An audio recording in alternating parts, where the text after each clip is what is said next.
महाराष्ट्र विधानसभा चुनावों में महायुति की महाजीत के बाद क्या राज्य की राजनीति में सबसे बड़ा सियासी खेला होना बाकी है? ये सवाल इसलिए खड़ा हो रहा है क्योंकि राज्य के कार्यवाहक मुख्यमंत्री एकनाथ शिंदे ने फिर से ऐसा बयान दिया है जिससे सियासी तौर पर कई तरीके से देखा जा सकता है। हाल ही में मीडिया से बातचीत में शिंदे ने कहा है कि सोमवार को महाराष्ट्र का सीएम तय होगा। सीएम शिंदे ने यह भी कहा कि प्रधानमंत्री नरेंद्र मोदी और अमित शाह जो भी फैसला लेंगे वो मुझे मंजूर होगा। ऐसे वक्त पर सीएम शिंदे का ये कहना कि मुख्यमंत्री का फैसला सोमवार को होगा, इससे सवाल खड़ा ये हो रहा है कि क्या बीजेपी नेतृत्व राज्य में फिर चौंकाएगा? महाराष्ट्र में महा सस्पेंस के बीच बीजेपी नेता सवसाहेब दानवे ने ये कहा है कि सीएम का नाम तय हो चुका है, सिर्फ केंद्रीय नेतृत्व की मुहर बाकी है। महाराष्ट्र में बीजेपी की तरफ से देवेंद्र फडणवीस मुख्यमंत्री की दौड़ में स्वाभाविक दावेदार के तौर पर उभरे हैं। चुनाव नतीजे आने के बाद राज्य के सबसे ज्यादा नवनिर्वाचित विधायकों और दूसरे दलों के नेताओं ने फडणवीस से मुलाकात की है।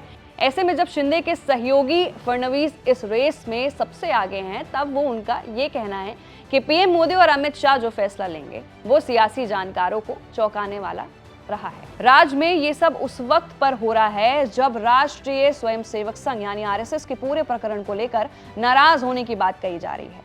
सूत्रों से जो जानकारी मिली है उसमें ये कहा गया है कि राज्य में मुख्यमंत्री को लेकर देरी हो रही है, उससे संघ खुश नहीं है। संघ इस बात से भी खुश नहीं है कि जानबूझकर फडणवीस के सामने मराठा मुख्यमंत्री होने की लॉबिंग की जा रही है। फडणवीस के विकल्प के तौर पर कई नामों की चर्चा सामने आई है। इनमें बीजेपी के प्रदेश प्रमुख चंद्रशेखर बावनकुले, विनोद तावड़े, चंद्रकांता पाटिल और मुरलीधर मोहोल के नाम शामिल हैं। इसमें तावड़े, पाटिल और मोहोल मराठा हैं, जबकि चंद्रशेखर बावनकुले ओबीसी से आते हैं। संघ इससे खुश नहीं है कि राज्य का मुख्यमंत्री ओबीसी या फिर मराठा होना चाहिए।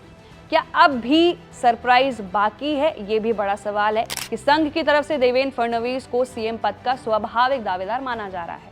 फडणवीस ब्राह्मण हैं। बीजेपी को 132 सीटें जिताने में फडणवीस की माइक्रो प्लानिंग को जिम्मेदार माना जा रहा है। मीटिंग में आई रिपोर्ट्स में संघ के हवाले से ये कहा है कि फडणवीस नेचुरल चॉइस है, लेकिन इसके बाद भी शिंदे ने अभी तक फडणवीस को खुला समर्थन नहीं दिया है।